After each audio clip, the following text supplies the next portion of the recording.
Leitura diária da Bíblia. Hoje, dia 14 de junho de 2024, iremos ler os capítulos 1, 2, 3 e 4 do livro de Jó. Introdução, capítulo 1. Na terra de Uz vivia um homem chamado Jó. Era homem íntegro e justo. Temia a Deus e evitava fazer o mal. Tinha ele 7 filhos e 3 filhas, e possuía 7.000 ovelhas, 3.000 camelos, 500 jumentas de boi e 500 jumentos, e tinha muita gente a seu serviço. Era o homem mais rico do Oriente. Seus filhos costumavam dar banquetes em sua casa, um de cada vez, e convidavam suas 3 irmãs para comerem e beberem com eles. Terminado um período de banquetes, Jó mandava chamá-los e fazia com que se purificassem. De madrugada, ele oferecia um holocausto em favor de cada um deles, pois pensava: talvez os filhos tenham lá no íntimo pecado e amaldiçoado a Deus.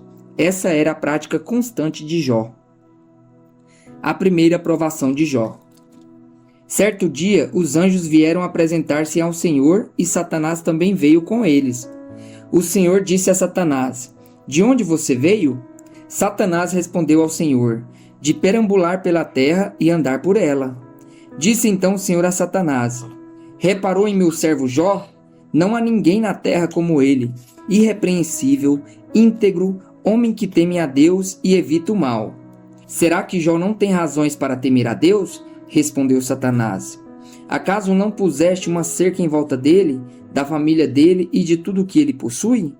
Tu mesmo tens abençoado tudo o que ele faz, de modo que os seus rebanhos estão espalhados por toda a terra. Mas estende a tua mão e fere tudo o que ele tem, e com certeza ele te amaldiçoará na tua face. O Senhor disse a Satanás: pois bem, tudo o que ele possui está nas suas mãos, apenas não toque nele. Então Satanás saiu da presença do Senhor. Certo dia, quando os filhos e as filhas de Jó estavam num banquete, comendo e bebendo vinho na casa do irmão mais velho, um mensageiro veio dizer a Jó: os bois estavam arando e os jumentos estavam pastando por perto, quando os sabeus os atacaram e os levaram embora. Mataram à espada os empregados, e eu fui o único que escapou para lhe contar.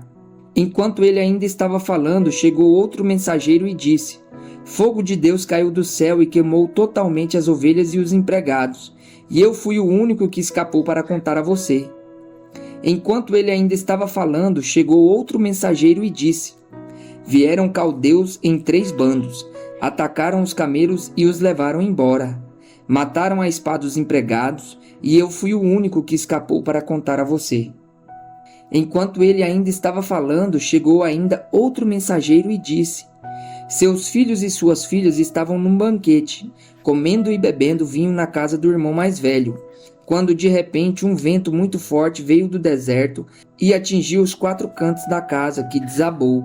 Eles morreram, e eu fui o único que escapou para contar a você. Ao ouvir isso, Jó levantou-se, rasgou o manto e raspou a cabeça. Então prostrou-se com o rosto em terra, em adoração, e disse: saí nu do ventre da minha mãe, e nu partirei. O Senhor o deu, o Senhor o levou. Louvado seja o nome do Senhor. Em tudo isso, Jó não pecou e não culpou a Deus de coisa alguma. A segunda aprovação de Jó, capítulo 2. No outro dia, os anjos vieram apresentar-se ao Senhor, e Satanás também veio com eles para apresentar-se. O Senhor perguntou a Satanás: de onde você veio? Satanás respondeu ao Senhor: de perambular pela terra e andar por ela. Disse então o Senhor a Satanás: reparou em meu servo Jó? Não há ninguém na terra como ele, irrepreensível, íntegro, homem que teme a Deus e evita o mal. Ele se mantém íntegro, apesar de você me haver instigado contra ele para arruiná-lo sem motivo. Pele por pele, respondeu Satanás. Um homem dará tudo o que tem por sua vida.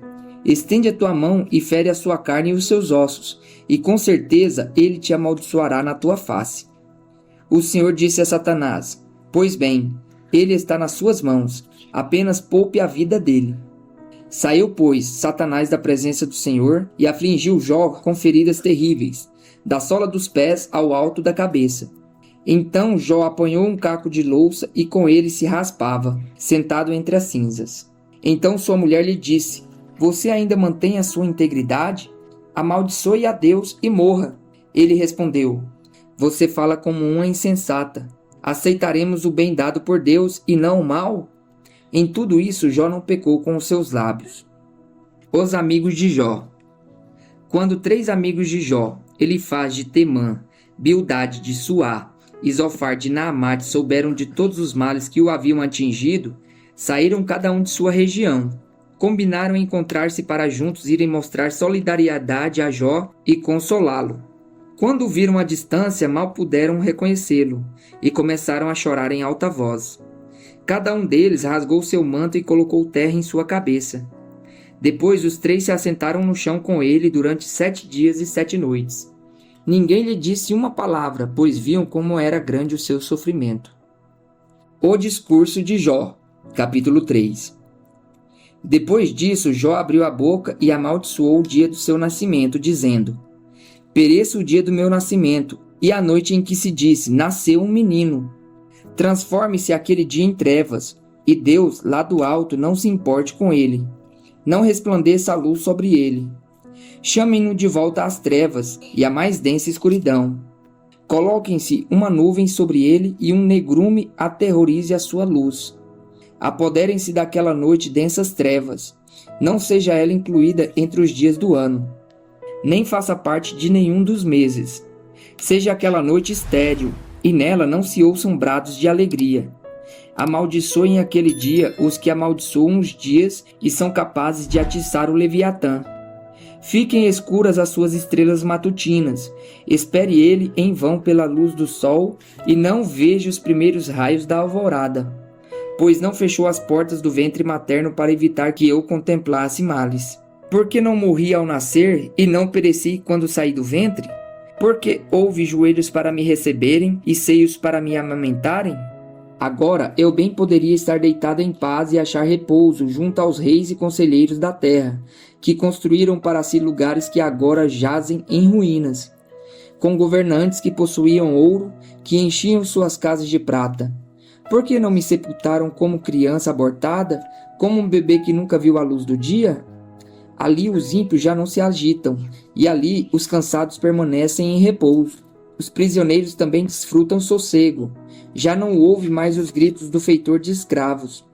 Os simples e os poderosos ali estão, e o escravo está livre do seu senhor. Por que se dá luz aos infelizes e vida aos de alma amargurada? Aos que anseiam pela morte e esta não vem, e a procuram mais do que o tesouro oculto? Aos que se enchem de alegria e exultam quando vão para a sepultura?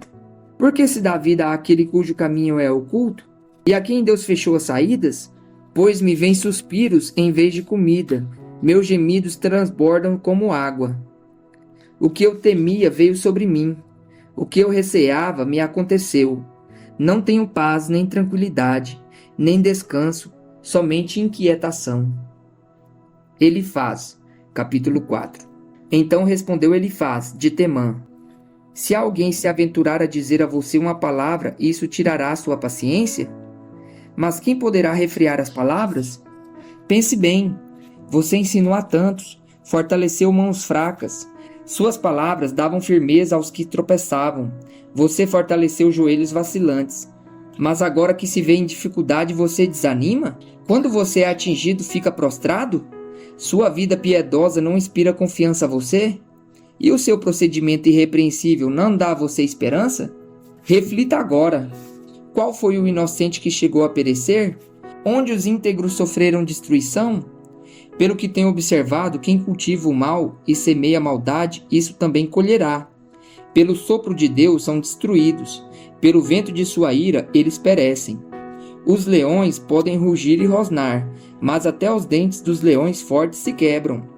O leão morre por falta de presa, e os filhotes da leoa se dispersam. Disseram-me uma palavra em segredo, da qual os meus ouvidos captaram um murmúrio. Em meio a sonhos perturbadores da noite, quando cai sono profundo sobre os homens, temor e tremor se apoderam de mim e fizeram estremecer todos os meus ossos. Um espírito roçou o meu rosto, e os pelos do meu corpo se arrepiaram.